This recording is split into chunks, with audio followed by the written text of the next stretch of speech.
Viewers welcome back on programme. So viewers ਗੱਲਬਾਤ ਕਰਨ ਜਾ ਰਹੇ ਹਾਂ ਕਿ ਅਮਰੀਕਾ ਵਿੱਚ ਟਰੱਕਿੰਗ ਇੰਡਸਟਰੀ ਵਿਚਲੇ ਜਿਹੜੇ ਸਿੱਖ ਚਿਹਰਿਆਂ ਦੀ ਐਕਸੀਡੈਂਟ ਅਤੇ ਚੋਰੀ ਚਕਾਰੀ ਦੇ ਇਲਜ਼ਾਮ ਨਸਲਵਾਦੀਆਂ ਅਤੇ ਹਿੰਦੂਤਵੀਆਂ ਨੂੰ ਸਮੁੱਚੀ ਸਿੱਖ ਕੌਮ ਨੂੰ ਬਦਨਾਮ ਕਰਨ ਦਾ ਮੌਕਾ ਜਿਹੜੇ ਉਹ ਦੇ ਰਹੇ ਨੇ। ਔਰ ਇਸ ਸੰਬੰਧੀ ਅਮਰੀਕਾ ਦੀ assistant attorney general Harmeet Kaur Dhillon ਨੇ ਇੱਕ ਟਵੀਟ ਕੀਤਾ ਹੈ ਔਰ ਜਿਸ ਰਾਹੀਂ ਉਹਨਾਂ ਨੇ ਮਿਹਨਤਕਸ਼ ਕੀਤੀ ਸਿੱਖਾਂ ਨੂੰ ਹਰਾਸ ਕਰਨ ਦਾ ਜਾਂ ਇਹਨਾਂ ਖਿਲਾਫ ਨਫ਼ਰਤ ਫੈਲਾਉਣ ਦੇ ਸਖਤ ਜਿਹੜਾ ਨੋਟਿਸ ਆ ਉਹ ਲਿਆ ਹੈ। ਹਾਲਾਂਕਿ ਉਹਨਾਂ ਨੂੰ ਇਸ ਲਿਖਤ ਲਈ ਜਿਹੜਾ ਟ੍ਰੋਲ ਕੀਤਾ ਗਿਆ ਹੈ ਔਰ ਅਸੀਂ ਇਸ ਭੜਕਾਊ ਮਾਹੌਲ ਵਿੱਚ ਬੀਬੀ ਹਰਮੀਤ ਕੌਰ ਢਿੱਲੋਂ ਜੀ ਦੇ ਇਸ ਸਟੈਂਡ ਦੀ ਸ਼ਲਾਘਾ ਕਰਦੇ ਹਾਂ। ਸੋ ਇਸ ਬਾਰੇ ਆਪਾਂ ਗੱਲਬਾਤ ਕਰਨ ਜਾ ਰਹੇ ਹਾਂ। ਸੋ ਅਸੀਂ ਚਾਹਾਂਗੇ ਕਿ ਤੁਸੀਂ ਇਸੇ ਤਰ੍ਹਾਂ ਬਣੇ ਰਹਿਣਾ, ਦੇਖਣ ਸੁਣਨੇ ਜਾਂ ਲਿਖਣ ਲਈ ਤੁਹਾਡਾ ਸਭ ਦਾ ਬਹੁਤ ਬਹੁਤ ਧੰਨਵਾਦ ਜੀ। ਡਾਕਟਰ ਸਾਹਿਬ ਕੀ ਕਹਿਣਾ ਚਾਹੋਗੇ? ਦੇਖੋ, ਮੈਂ ਮੈਸੇਜ ਦੇਖ ਰਿਹਾ ਸੀ, ਸਾਡੇ ਵੀਰ ਸੁਖਵਿੰਦਰ ਸਿੰਘ ਧਾਲੀਵਾਲ ਜੀ ਨੇ ਲਿਖਿਆ ਵੀ ਜਿਹੜਾ ਤੁਸੀਂ ਡੇ ਮਿਸ ਕਰਨਾ ਹੋਏ ਇੱਕ ਦਿਨ ਪਹਿਲਾਂ ਅਨਾਉਂਸ ਕਰ ਦਿਆ ਕਰੋ। ਦੇਖੋ, ਜਦੋਂ ਤਾਂ ਅਸੀਂ ਟਰੈਵਲ ਕਰਨਾ ਹੁੰਦਾ ਜਾਂ ਆਲਰੇਡੀ ਪਲੈਨਡ ਹੁੰਦਾ ਉਦੋਂ ਇੱਕ ਵੱਖਰੀ ਕਹਾਣੀ ਹੁੰਦੀ ਹੈ।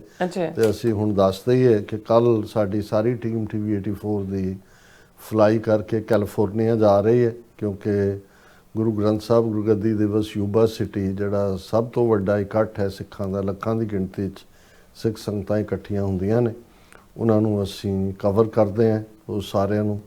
ਔਰ ਪਰਸੋਂ ਫਰਾਈਡੇ ਸੈਚਰਡੇ ਸੰਡੇ ਤੁਹਾਨੂੰ ਅਸੀਂ ਜਿਹੜਾ ਉਹ ਲਾਈਵ ਪ੍ਰੋਗਰਾਮ ਉੱਥੋਂ ਦਿਖਾਵਾਂਗੇ, ਜਿਹੜੇ ਅੰਦਰ ਦੇ ਦੀਵਾਨ ਹਾਲ 'ਚ ਚੱਲਦਾ ਕੀਰਤਨ ਸਮਾਗਮ ਵੀ, ਔਰ ਇਸੇ ਤਰ੍ਹਾਂ ਫਿਰ ਨਿਸ਼ਾਨ ਸਾਹਿਬ ਦੀ ਸੇਵਾ ਹੁੰਦੀ ਹੈ, ਸ਼ਾਮ ਦਾ ਫਿਰ ਪੰਥਕ ਦੀਵਾਨ ਹੁੰਦਾ ਹੈ, ਤੇ ਐਤਵਾਰ ਜਿਹੜੀ ਪੈਰੇਡ ਹੈ 5-6 ਘੰਟੇ ਉਹ ਲਾਈਵ ਹੋਏਗਾ ਸਾਡੀ। ਇਹ ਅਸੀਂ ਦੱਸਦੇ ਹੀ ਬਾਕੀ ਹੈ ਵੀ ਕਈ ਵਾਰ ਮੌਕੇ ਦੇ ਉੱਤੇ ਕੁਛ ਐਸਾ ਰੀਜ਼ਨ ਹੁੰਦਾ ਜਿਹਦੇ ਕਰਕੇ ਸ਼ੋਅ ਮਿਸ ਹੋ ਜਾਂਦਾ ਹੈ। ਚੰਗਾ ਨਹੀਂ ਲੱਗਦਾ ਮੈਨੂੰ ਵੀ, ਲੇਕਿਨ ਕਈ ਵਾਰ ਕਈ ਕੁਛ ਹੀ ਸਾਈਮਲਟੇਨੀਅਸਲੀ ਚੱਲ ਰਿਹਾ ਹੁੰਦਾ। ਬੀਬੀ ਹਰਮੀਤ ਕੌਰ ਢਿੱਲੋਂ, ਅਸੀਂ ਸਮਝਦੇ ਹਾਂ ਕਿ ਵੀ ਜਿਹੜੀਆਂ ਜਦੋਂ ਟਰੰਪ ਨੇ ਪੋਸਟਿੰਗਸ ਕੀਤੀਆਂ ਅੱਡ-ਅੱਡ ਉੱਚ ਅਹੁਦਿਆਂ ਦੇ ਲਈ, ਜਦੋਂ ਕਾਸ਼ ਪਟੇਲ ਨੂੰ FBI ਦਾ ਬਣਾਇਆ ਭਾਰਤ ਦੇ ਵਿੱਚ ਜਸ਼ਨ, ਦੇਖੋ ਸਾਡਾ ਪਟੇਲ ਗੁਜਰਾਤੀ ਇਸ ਅਹੁਦੇ 'ਤੇ ਪਹੁੰਚ ਗਿਆ। ਇਸੇ ਤਰ੍ਹਾਂ ਦੂਸਰਾ ਜਦੋਂ ਉਸ ਨੂੰ ਬੀਬੀ ਨੂੰ 17 ਇੰਟੈਲੀਜੈਂਸ ਏਜੰਸੀਆਂ ਦਾ ਹੈੱਡ ਲਾਇਆ, ਜਿਹੜੀ ਉਸ ਉੱਥੋਂ ਹਵਾਈ ਤੋਂ ਕਨਵਰਟ ਬੀਬੀ ਹੈ ਇਹਨਾਂ ਦੀ, ਨਾਗਪੁਰ ਦੀ ਖਾਸ ਚਹੇਤੀ, ਉਦੋਂ ਵੀ ਉਸ ਨੂੰ ਜਿਹੜਾ ਬੜਾ ਵਡਿਆਇਆ ਗਿਆ ਕਿ ਭਾਈ ਦੇਖੋ ਹੁਣ ਤਾਂ RSS ਦੀਆਂ ਨੀਤੀਆਂ ਚੱਲਣਗੀਆਂ। ਉਦੋਂ ਤਾਂ ਅਜੇ ਉਹਨਾਂ ਨੂੰ ਪਤਾ ਨਹੀਂ ਸੀ, ਅਜੇ ਤਾਂ ਅਬ ਕੀ ਬਾਰ ਟਰੰਪ ਸਰਕਾਰ ਵਾਲਾ ਪਾਰਟੀ ਚੱਲ ਰਿਹਾ ਸੀ, ਔਰ ਇਹਨਾਂ ਨੂੰ ਇਹ ਅੰਦਾਜ਼ਾ ਨਹੀਂ ਸੀ ਕਿ ਵੀ ਟਰੰਪ ਦੀ ਇਹ ਟਰਮ ਪਹਿਲਾਂ ਵਾਲੀ ਗੱਲ ਨਹੀਂ ਹੈ, ਹੁਣ ਅਸੀਂ ਉਹ ਨਹੀਂ ਰਹੇ, ਹੁਣ ਬਦਲ ਗਿਆ ਕੰਮ। ਤੇ ਜਦੋਂ ਹਰਮੀਤ ਢਿੱਲੋਂ ਜਿਹੜੀ ਜਿਨ੍ਹਾਂ ਦੀ ਲਾਅ ਫਰਮ ਨੇ ਟਰੰਪ ਨੂੰ ਡਿਫੈਂਡ ਵੀ ਕੀਤਾ ਹੋਇਆ ਸੀ ਕੇਸ ਦੇ ਵਿੱਚ, ਉਹਨਾਂ ਨੂੰ ਅਸਿਸਟੈਂਟ ਅਟਾਰਨੀ ਜਨਰਲ ਲਾਇਆ ਗਿਆ ਸਿਵਲ ਰਾਈਟਸ ਡਿਵੀਜ਼ਨ ਦਾ। ਤੇ ਭਾਰਤ ਦੇ ਵਿੱਚ ਬਹੁਤ ਨੈਗੇਸ਼ਨ ਉਹਨਾਂ ਦੇ ਖਿਲਾਫ ਕਿ ਜੀ ਦੇਖੋ ਕਿਸਾਨ ਮੋਰਚੇ ਵੇਲੇ ਆ ਟਵੀਟ ਕੀਤਾ, ਹਰਦੀਪ ਸਿੰਘ ਨਿੱਜਰ ਦੇ ਮਰਡਰ ਵੇਲੇ ਕੀਤਾ, ਇਹ ਖਾਲਿਸਤਾਨੀ ਬੀਬੀ, ਖਾਲਿਸਤਾਨੀਆਂ ਦਾ ਕਬਜ਼ਾ, ਖਾਲਿਸਤਾਨੀਆਂ ਦਾ ਕੰਟਰੋਲ, ਇਹ ਸਾਰਾ ਜਿਹੜਾ ਪ੍ਰੋਪੇਗੈਂਡਾ ਹੋਇਆ।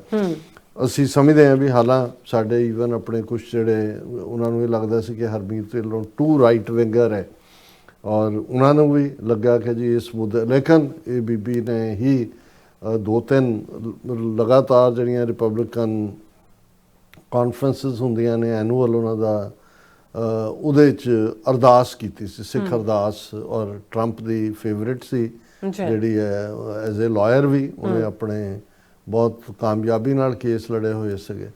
ਸੋ ਨਤੀਜੇ ਵਜੋਂ ਬੀਬੀ ਨੂੰ ਜਿਹੜਾ assistant attorney general civil rights ਦਾ, ਔਰ ਜਿਹੜੀ ਉਹਦੀ ਕਨਫਰਮੇਸ਼ਨ ਹੀਅਰਿੰਗ ਵੀ ਸੀ ਉਹ ਵੀ ਬੜੀ ਦਿਲਚਸਪ ਸੀ, ਕਿਵੇਂ ਉਹਨਾਂ ਦਾ ਆਪਣਾ ਪਰਿਵਾਰ ਮੈਜੋਰਟੀ ਸਿੱਖੀ ਸਰੂਪ ਸਾਰੇ ਬੈਠੇ ਨੇ ਔਰ ਕਰੋੜਾਂ ਲੋਕਾਂ ਨੇ ਉਸ ਸਾਰੇ ਨੂੰ ਦੇਖਿਆ।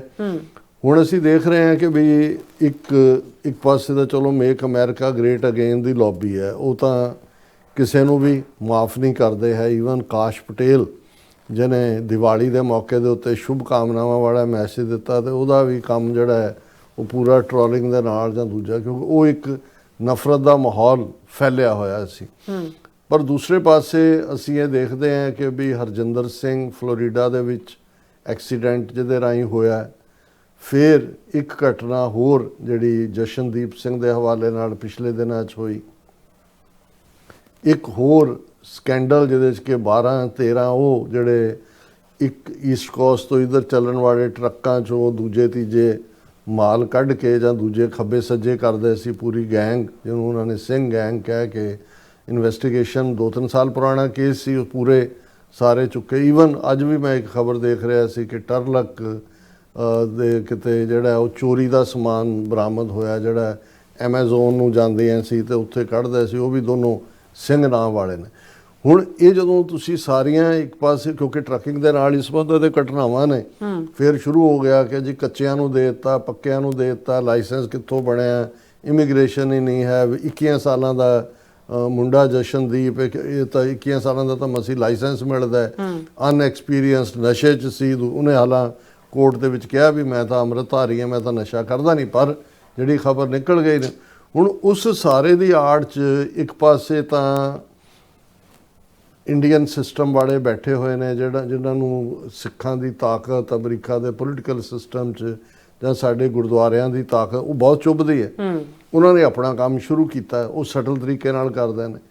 ਇੱਕ ਸਾਡਾ ਆਪਣਾ ਤਬਕਾ, ਜਿਹੜੇ ਹਰ ਕੋਈ ਅੱਜ ਕੱਲ੍ਹ ਕਮੈਂਟੇਟਰ ਵੀ ਬਣਿਆ ਹੋਇਆ ਹੈ ਅਤੇ TRP ਲੈਣ ਦੇ ਲਈ ਯੂਟਿਊਬਾਂ ਦੇ ਉੱਤੇ ਬਣਾ ਕੇ ਉੱਤੇ ਜਿਹੜਾ ਉਹ ਭੜਕਾਊ ਜਿਹਾ ਟਾਈਟਲ ਲਾ ਕੇ ਹੁਣ ਟਰੰਪ ਸਾਰੇ ਟਰੱਕਾਂ ਵਾਲਿਆਂ ਨੂੰ ਕੱਢ ਦੂ, ਕੀ ਕੱਢ ਦੂ, ਇਵੇਂ ਦੇ ਲਾ ਕੇ ਲੱਗੇ ਹੋਏ ਨੇ ਸਾਰੇ। ਉਹ ਆਪਣਿਆਂ ਨੂੰ ਹੀ ਭੰਨਣ ਤੇ ਲੱਗੇ ਹੋਏ ਨੇ। ਔਰ ਦੂਸਰਾ ਜਿਹੜਾ ਵਾਈਟ ਮੈਨ ਸੁਪਰਾਮੈਸਿਸਟ ਹੈ, ਉਹਨਾਂ ਨੂੰ ਲੱਗਦਾ ਵੀ ਇਹ ਸਾਰੇ ਬਾਹਰ ਕੱਢੋ, ਇਹਨਾਂ ਨੇ ਗੰਦ ਪਾਇਆ। ਹਾਲਾਂਕਿ ਅਸੀਂ ਇਹ ਦੱਸਿਆ ਸੀਗਾ, ਡਾਕਟਰ ਜਸਬੀਰ ਸਿੰਘ ਕੰਗ ਨੇ ਸਾਨੂੰ ਡਿਟੇਲ ਭੇਜੀ ਸੀ, ਉਹਨਾਂ ਦੀ ਵੈਬਸਾਈਟ ਤੋਂ ਵੀ ਕਿੰਨੇ ਜਿਹੜੇ ਨੇ ਉਹ ਐਕਸੀਡੈਂਟ ਹੁੰਦੇ ਨੇ, ਕਿੰਨੇ ਉਹਦੇ 'ਚ ਅਸੀਂ ਤਾਂ ਮਾਈਕਰੋਸਕੋਪ, ਪਰ ਕਿਉਂਕਿ ਸਾਡੀ ਵਿਜ਼ਿਬਿਲਟੀ ਹੈ, ਨਾਂ ਨਾਲ ਸਿੰਘ ਹੈ ਦੂਜਾ, ਔਰ ਇੱਕ ਕਲਾਸ ਬੈਠੀ ਹੈ ਜਿਹਨੇ ਉਹਨੂੰ ਚੁੱਕਣਾ। ਸੋ ਬੀਬੀ ਹਰਮੀਤ ਢਿੱਲੋਂ ਨੇ ਜਿਹੜਾ ਇੱਕ ਬਹੁਤ ਚੰਗਾ ਕੰਮ ਕੀਤਾ, ਮੈਂ ਸਮਝਦਾ ਹਾਂ ਕਿ ਵੀ ਉਹਨਾਂ ਨੇ ਇਸ ਮੁੱਦੇ ਦੇ ਉੱਤੇ ਜਿਹੜਾ ਉਹ ਟਵੀਟ ਕੀਤਾ। ਉਹਦੇ 'ਚ ਉਹਨਾਂ ਨੇ ਪੂਰੇ ਅਮਰੀਕਾ ਵਾਸੀਆਂ ਨੂੰ ਅਪੀਲ ਕੀਤੀ ਕਿ ਵੀ ਜਿਨ੍ਹਾਂ ਦੇ ਡਰਾਈਵਰਾਂ ਨੇ, ਜਿਨ੍ਹਾਂ 2 ਡਰਾਈਵਰਾਂ ਨੇ ਭਿਆਨਕ ਦੁਰਘਟਨਾਵਾਂ ਕੀਤੀਆਂ ਨੇ, ਉਹਨਾਂ ਨਾਲ ਅਮਰੀਕੀ ਕਾਨੂੰਨਾਂ ਅਨੁਸਾਰ ਅਦਾਲਤਾਂ 'ਚ ਨਿਪਟਿਆ ਜਾਏਗਾ। Law will take it's on course. ਪਰ ਉਹਨਾਂ ਕਥਿਤ ਦੋਸ਼ੀਆਂ ਦੀ ਆੜ 'ਚ ਲੱਖਾਂ ਹੋਰ ਅਮਰੀਕੀ ਕਾਨੂੰਨ ਮੰਨਣ ਵਾਲੇ ਸਖਤ ਮਿਹਨਤੀ ਸਿੱਖਾਂ ਨੂੰ ਤੰਗ ਪਰੇਸ਼ਾਨ ਕਰਨਾ, ਵਿਤਕਰਾ ਕਰਨਾ, ਹਿੰਸਾ ਦੀਆਂ ਧਮਕੀਆਂ ਦੇਣੀਆਂ ਤੇ ਨਫ਼ਰਤੀ ਵਿਹਾਰ, ਇਹਨੂੰ ਅਸੀਂ ਬਰਦਾਸ਼ਤ ਨਹੀਂ ਕਰਾਂਗੇ ਔਰ ਇਹੋ ਜਿਹਾ ਕਰਨ ਵਾਲਿਆਂ ਦੇ ਖਿਲਾਫ ਕਾਨੂੰਨੀ ਕਾਰਵਾਈ ਕੀਤੀ ਜਾਏਗੀ। ਸੋ ਬੜਾ ਬੋਲਡ ਸਟੈਂਸ ਉਹਨਾਂ ਨੇ ਕਿਹਾ ਕਿ we many of you have probably seen the news in the last few months of 2 illegal aliens causing horrific tragedies on American roadways while behind the wheel of large commercial trucks। ਕਿ 2 ਘਟਨਾਵਾਂ ਜਿਹੜੇ ਵੱਡੇ truck ਚਲਾਉਣ ਵਾਲੇ ਨੇ ਉਹਦੀਆਂ ਜਿਹੜੀਆਂ horrific ਭਿਆਨਕ ਜਿਹੜੀਆਂ ਨੇ ਟ੍ਰੈਜਡੀਜ਼ ਦੁਖਾਂਤ ਹੋਏ ਨੇ। These individuals obtained commercial driver's licenses in California due to the state's absurd coddling of illegal aliens, putting all drivers and their occupants on the roads at risk. There are thousands of these instances. ਹੁਣ California ਦੀ ਜਿਹੜੀ state ਹੈ Democrat ਹੈ, Republicans ਉਸ ਨੂੰ ਵੀ ਭੰਨਦੇ ਨੇ, governor ਨੂੰ ਵੀ ਤੁਹਾਡੇ ਬੜੇ ਲਿਬਰਲ ਲਾਅ ਜਾਂ ਦੂਜੇ ਬਣਾਏ ਨੇ। ਹੁਣ ਹਾਲਾਂਕਿ ਇੱਕ ਲਾਅ ਸ਼ਾਇਦ ਇਹਨਾਂ ਦਿਨਾਂ 'ਚ ਪਾਸ ਕੀਤਾ ਉਹਨਾਂ ਨੇ ਕਿ ਜੇ ਤੁਸੀਂ ਕੋਈ ਜਿਹੜਾ ਉਹ ਕੀਤਾ ਗੈਰ ਕਾਨੂੰਨੀ ਕੰਮ ਜਿਹਦੇ ਥੱਲੇ ਤੁਹਾਨੂੰ ਸਜ਼ਾ ਹੋਈ, ਤੁਸੀਂ ਬਾਹਰ ਆ ਗਏ, 4 ਸਾਲ ਬਾਅਦ ਜੇ ਤੁਸੀਂ 4 ਸਾਲ ਅਗਲੇ ਕੋਈ ਹੋਰ ਕਿਸੇ ਕੇਸ 'ਚ ਨਹੀਂ ਫਸਦੇ ਤੇ 4 ਸਾਲ ਬਾਅਦ ਉਹ ਤੁਹਾਡੇ ਰਿਕਾਰਡ 'ਚੋਂ ਐਕਸਪੰਜ ਹੋ ਜਾਏਗਾ, ਨਿਕਲ ਜਾਏਗਾ। ਕਿਉਂਕਿ ਹੁਣ ਜਿਹਨਾਂ ਨੂੰ ਡਿਪੋਰਟ ਕਰ ਰਹੇ ਨੇ ਉਹਨਾਂ ਨੂੰ ਕੋਈ ਟ੍ਰੈਫਿਕ ਟਿਕਟ ਮਿਲੀ ਹੋਏ ਉਹਦੇ ਤੇ ਹੀ ਫੜਿਆ ਹੁੰਦਾ। ਇਸ ਕਿਸਮ ਦਾ ਮਾਹੌਲ ਬਣਾਇਆ ਹੈ। ਸੋ ਹੁਣ ਕੈਲੀਫੋਰਨੀਆ ਜਿਹੜਾ ਰਿਲੇਟਿਵਲੀ ਲਿਬਰਲ ਹੈ, ਕਿਉਂਕਿ ਵੈਸੇ ਵੀ ਬਹੁਤ ਵੱਡੀ ਗਿਣਤੀ 'ਚ ਉੱਥੇ ਮੈਕਸੀਕੋ ਦੇ ਲੋਕ ਨੇ, ਦੂਜੇ ਨੇ ਕਿਸੇ ਵੇਲੇ ਕੈਲੀਫੋਰਨੀਆ ਔਰ ਟੈਕਸਾਸ ਔਰ ਨਿਊ ਮੈਕਸੀਕੋ ਔਰ ਕੋਲੋਰਾਡੋ, ਇਹ ਮੈਕਸੀਕੋ ਦਾ ਹਿੱਸਾ ਹੀ ਸੀਗੇ। ਸੋ ਇਸ ਲਈ ਰਿਪਬਲਿਕਨ ਹੁਣ ਜਿਹੜਾ ਗਵਰਨਰ ਹੈ ਕੈਲੀਫੋਰਨੀਆ ਦਾ, ਉਹ ਮੋਸਟ ਲਾਈਕਲੀ ਪ੍ਰੈਜ਼ੀਡੈਂਟ ਰੇਸ ਲਈ ਰਨ ਵੀ ਕਰ ਸਕਦਾ ਹੈ। ਸੋ ਹਰਮੀਤ ਢਿੱਲੋਂ ਨੇ ਵੀ ਆਪਣੀ ਪਾਰਟੀ ਲਾਇਲਟੀ ਤਾਂ ਰੱਖਣੀ ਆ। ਉਹਨੇ ਤਾਂ ਪਹਿਲਾਂ ਕੈਲੀਫੋਰਨੀਆ ਦੇ ਕਾਨੂੰਨਾਂ ਨੂੰ ਭੰਨਿਆ ਕਿ ਵੀ ਇਹ ਇਵੇਂ ਹੀ ਜਿਹੜੇ ਨੇ ਉਹ ਅੱਗੇ ਜਿਹੜੇ ਨੇ ਉਹ ਲਾਇਸੈਂਸ ਔਰ ਦੂਜੇ ਦੇ ਦਿੰਦੇ ਨੇ। ਇਲੀਗਲ ਏਲੀਅਨਸ ਨੂੰ ਜਿਹੜਾ ਹੈ ਉਹ ਟਰੱਕ ਡਰਾਈਵਰਸ ਦੇ ਲਾਇਸੈਂਸ ਔਰ ਉਹਨਾਂ ਨੂੰ ਰੋਡਸ ਐਟ ਰਿਸਕ ਔਰ ਹਜ਼ਾਰਾਂ ਇਸ ਕਿਸਮ ਦੀਆਂ ਘਟਨਾਵਾਂ ਨੇ। This should never have happened as I have discussed with secretary Duffy who is taking steps to end these risks, keeping everyone on our roads safer. We must ensure that American drivers can read and communicate in English for public safety. ਬਹੁਤ ਔਖਾ ਕਰ ਰਹੇ ਨੇ, ਬਹੁਤ ਸਾਰੇ ਕਈਆਂ ਨੂੰ ਰੋਕ ਕੇ ਐਫੀਸ਼ੀਐਂਸੀ ਟੈਸਟ ਦੇ ਥੱਲੇ ਹੀ ਜਿਹੜਾ ਅਰੈਸਟ ਕੀਤਾ ਹੁੰਦਾ ਹੈ, ਉਹ ਕਹਿੰਦੇ ਜੀ ਮੈਂ ਇਹ ਆਰਡਰ ਕਰਤੇ ਨੇ।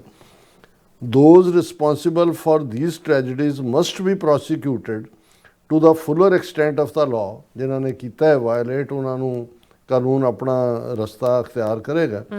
And the systems in place that allowed these illegal aliens to enter our country and get behind the wheel of these dangerous machines must be completely overhauled.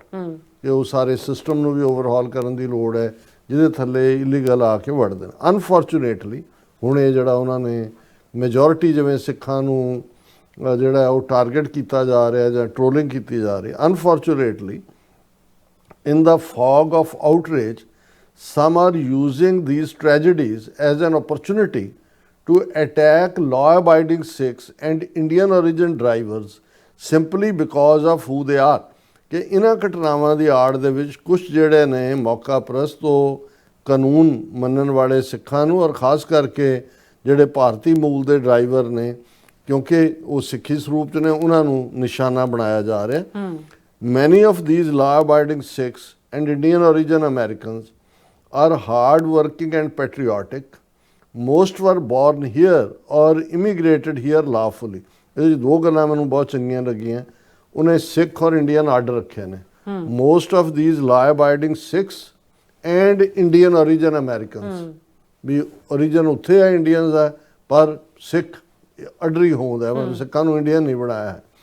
ਉਹਨਾਂ ਨੇ ਕਿਹਾ ਵੀ ਇਹ ਜਿਹੜੇ ਨੇ ਹਾਰਡ ਵਰਕਿੰਗ ਨੇ, ਅਮਰੀਕਾ ਦੇ ਵਫਾਦਾਰ ਨੇ ਔਰ ਬਹੁਤ ਸਾਰੇ ਉਹਨਾਂ 'ਚੋਂ ਇੱਥੇ ਹੀ ਪੈਦਾ ਹੋਏ ਨੇ ਜਾਂ ਕਾਨੂੰਨੀ ਤੌਰ ਦੇ ਉੱਤੇ ਇਮੀਗ੍ਰੇਟ ਹੋਏ ਨੇ। ਅੱਛਾ। They are our neighbours, our friends and provide a legal and vital service. ਉਹ ਸਾਡੇ ਗੁਆਂਢੀ ਨੇ, ਦੋਸਤ ਨੇ ਔਰ ਉਹ ਬੜੀਆਂ ਜ਼ਰੂਰੀ ਸੇਵਾਵਾਂ, ਕਾਨੂੰਨੀ ਔਰ ਅਹਿਮ ਸੇਵਾਵਾਂ ਨਿਭਾ ਰਹੇ ਨੇ। ਦੇ believe in the American dream and the rule of law upon which that dream was built. ਉਹ ਅਮਰੀਕਨ ਸੁਪਨਾ ਔਰ ਜਿਹਦੇ ਥੱਲੇ ਇਹਨਾਂ ਮੁਲਕਾਂ 'ਚ ਆਏ ਉਸ ਦੇ ਉੱਤੇ ਉਹ ਮਿਹਨਤ ਕਰ ਰਹੇ ਨੇ। These Americans are not responsible for the actions of the two reckless men behind the wheels of those trucks, and they must not shoulder the blame for the tragedies those men caused. ਕਿ ਵੀ ਇਹ ਜਿਹੜੇ ਬਾਕੀ ਸਿੱਖ ਨੇ, ਤੁਸੀਂ ਉਹ ਦੋ ਬੰਦਿਆਂ ਦੇ ਗੈਰ ਜ਼ਿੰਮੇਦਾਰਾਨਾ ਜਿਹੜਾ ਪਹੁੰਚ ਆ ਉਹਨਾਂ ਲਈ ਉਹਨਾਂ ਨੂੰ ਜ਼ਿੰਮੇਵਾਰ ਨਾ ਦੱਸੋ ਔਰ ਉਹਨਾਂ ਨੂੰ ਜਿਹੜਾ ਉਹ ਬਦਨਾਮ ਨਾ ਕਰੋ। It is illegal under federal law to discriminate against individuals or attack or violently threaten them because of their race, color, religion or national origin.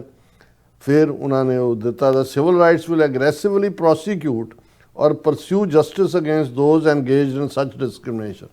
ਕਿ ਇਹ ਗੈਰ ਕਾਨੂੰਨੀ ਹੈ ਫੈਡਰਲ ਲਾਅ ਦੇ ਥੱਲੇ ਕਿ ਤੁਸੀਂ ਉਹਨਾਂ ਲੋਕਾਂ ਨੂੰ ਧਮਕੀਆਂ ਦਿਓ, ਉਹਨਾਂ ਦੇ ਅਗੇਂਸਟ ਕੋਈ ਵਾਇਲੈਂਟ ਐਕਟ ਕਰੋ ਜਾਂ ਉਹਨਾਂ ਨੂੰ ਵਾਇਲੈਂਟ ਧਮਕੀਆਂ ਦਿਓ ਉਹਨਾਂ ਦੇ ਨਸਲ, ਰੰਗ, ਮਜ਼ਹਬ ਜਾਂ ਨੈਸ਼ਨਲ ਓਰੀਜਨ ਕਰਕੇ, ਅਸੀਂ ਉਹਨਾਂ ਦੇ ਖਿਲਾਫ ਕਾਨੂੰਨੀ ਕਾਰਵਾਈ ਕਰਾਂਗੇ।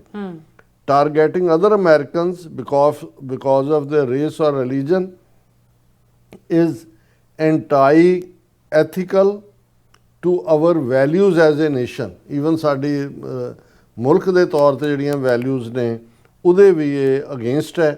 I urge all of you, my fellow Americans, to act with reason. ਕਿ ਮੈਂ ਤੁਹਾਨੂੰ ਸਾਰਿਆਂ ਨੂੰ ਜਿਹੜੇ ਅਮਰੀਕਨ ਤੁਸੀਂ ਮੇਰੇ ਹੋ ਮੁਲਕ ਦੇ, ਮੈਂ ਤੁਹਾਨੂੰ ਇਹ ਕਹਿੰਦੇ ਕਿ ਭਾਈ ਰੀਜ਼ਨ ਲੌਜਿਕ ਨਾਲ ਗੱਲ ਕਰੋ। Those responsible for those tragedies must pay for their misdeeds. ਜਿਨ੍ਹਾਂ ਨੇ ਟ੍ਰੈਜਡੀਜ਼ ਕੀਤੀਆਂ ਉਹਨਾਂ ਨੂੰ ਜਵਾਬਦੇਹ ਬਣਾਇਆ ਜਾਏਗਾ। So too should the state of California for enacting such policies. ਕਿ ਕੈਲੀਫੋਰਨੀਆ ਸਟੇਟ ਨੂੰ ਵੀ ਜ਼ਿੰਮੇਵਾਰ ਠਹਿਰਾਇਆ।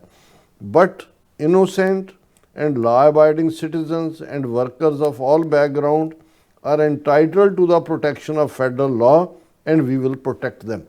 ਪਰ ਜਿਹੜੇ ਬਾਕੀ innocent ਕਾਨੂੰਨ ਮੰਨਣ ਵਾਲੇ ਸ਼ਹਿਰੀ ਨੇ, ਕਿਸੇ ਵੀ ਬੈਕਗਰਾਉਂਡ ਦੇ ਵਰਕਰ ਹੋਣ, ਉਹਨਾਂ ਨੂੰ ਫੈਡਰਲ ਲਾਅ ਪ੍ਰੋਟੈਕਟ ਕਰਦਾ ਹੈ ਔਰ ਅਸੀਂ ਉਹਨਾਂ ਨੂੰ ਪ੍ਰੋਟੈਕਟ ਕਰਾਂਗੇ। ਸੋ ਮੈਂ ਸਮਝਦਾ ਵੀ ਇਸ ਇੰਨੇ ਨਫ਼ਰਤ ਭਰੇ ਮਾਹੌਲ 'ਚ ਇਸ ਲੈਵਲ ਤੇ ਬੈਠੀ ਇਸ ਬੀਬੀ ਵੱਲੋਂ ਇਹ ਲੈਣਾ ਸਟੈਂਡ, ਇਹ ਬਹੁਤ ਕਰੇਜ ਬਿਲਕੁਲ।